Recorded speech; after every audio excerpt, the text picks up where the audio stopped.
Columbus Blue Jackets have played their way into a lot of people's hearts. You've seen this up close and personal. What's it going to be like for Game 3 in Columbus? You know what?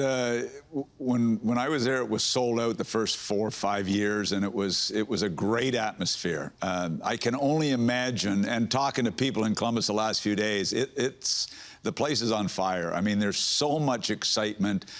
You know, obviously they haven't gotten by the first round, and this is new territory.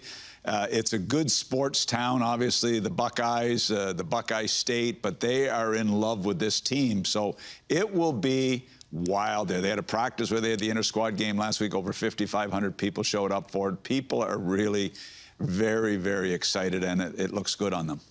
And, Doug, if that top line for Boston doesn't get going here at some point, like, well, why not Columbus, right? Well, the top line, you know, they're generating chances, but, you know, the story for me in the couple of games is Bobrovsky. I mean, he has been that good. I mean, he got the rest, you know, after Series 1, and he's been terrific. And the other night, I mean, in fairness to the Bruins, who have come on, hey, listen, the Bruins come off a tough 7-game series.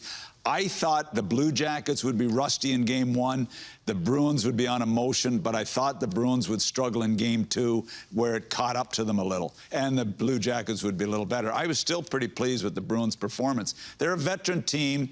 They'll go into Columbus, and it'll be a hard-fought battle. There's no doubt about that in my mind. I know that Sergei Bobrovsky can steal you a series. He might be able to steal you a couple series. Well, he hasn't never been able to yet steal a series, although Tampa, he was good. I was going to ask you, do you fully trust him? Well, you know what? The interesting thing this year is he's let in a soft goal at the start of a few games. Let's think back, Tampa Bay let in the 3 in the first period, and you know, the question was, should he be pulled? And then he battled like crazy the rest of that series. Then he lets in the Achari goal. He lets in a couple of questionable goals early in the Boston games, but he's fought back hard. In the past, he wouldn't have done that. So right now, he's on top of his game. He's focused like I haven't seen him. And obviously, he's looking to hit a home run. I mean, with the way some of the goaltenders played in the first round, that tight goalie market that was Florida and a couple of teams may have expanded right now. And if a couple more teams lose out because of goaltending issues, it may be a huge payday for Bobrovsky. And Panarin, I mean, look, he's been a star every night. Yeah. So there's going to be 2 big paydays for those guys. Playing some great hockey. Where? Yeah. Well, hold on. Let's play closer to July 1st on that one. Yeah, everybody thinks Florida is a done deal. You know, Quenneville goes in there, and obviously has a good relationship with Panarin, and Bobrovsky's got a place in Miami. And like I said, if you think you're going to commute Miami to Fort Lauderdale or to Sunrise, it's better to commute from Pittsburgh to Columbus than do that 95 at game day. So I'm not sure he's going to find. He may have to sell the Miami digs and move closer. You know. What to does Fort Doug Lauderdale. MacLean know about Florida? Exactly. Before we let you go, I told you what my wife said, eh? What's that?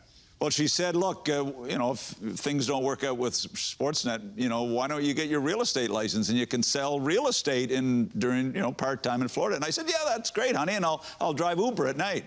Oh, Doug, if you could walk into a place and trying to knock off $1,000 for me off the price, that would be the best show. realtor $1 million of my life. Listing, Florida, starring Doug MacLean walking in there, just ripping on Panthers ownership. I'm watching that with my wife. Getting deals cut. Yeah, for sure. I can see it. Before we let you go, Sixero earlier brought up another kind of column suggesting the future of Mike Babcock is in question in Toronto. What's your take on all this speculation?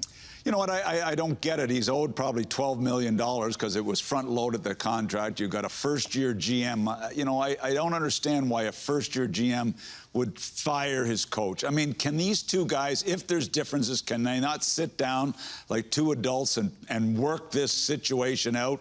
I mean, I just think it's dangerous as a first-year guy to fire your GM or fire your coach. What happens next year at Christmas if the team's sputtering along and it hasn't worked out for the new coach? Then all of a sudden, Dubas is on the hot seat like you can't imagine. I don't understand why they wouldn't work it out and try to make this work for a couple of years at least. Well, look, I know he didn't have a great playoff, Babcock, but the team had a good year, 100-plus points, played pretty well. I know lots of people question him, but Look, it's not easy to find good coaches in the NHL, let me tell you that. It is not easy to find good coaches, and he's got a good resume, and he's done a good job here. Once again, Doug, I don't know how much you enjoy this, but we thoroughly enjoy this. Well done. Doug MacLean, everyone. Hey, this is a highlight, Amazing. and appreciate it. And you know, it's probably the last time I'll be on, but I've really enjoyed spending time with you guys. I always got the feeling that our time was getting short, Doug, and then we've reached that point. Say hi to everyone down there for us, Doug. Thanks, man.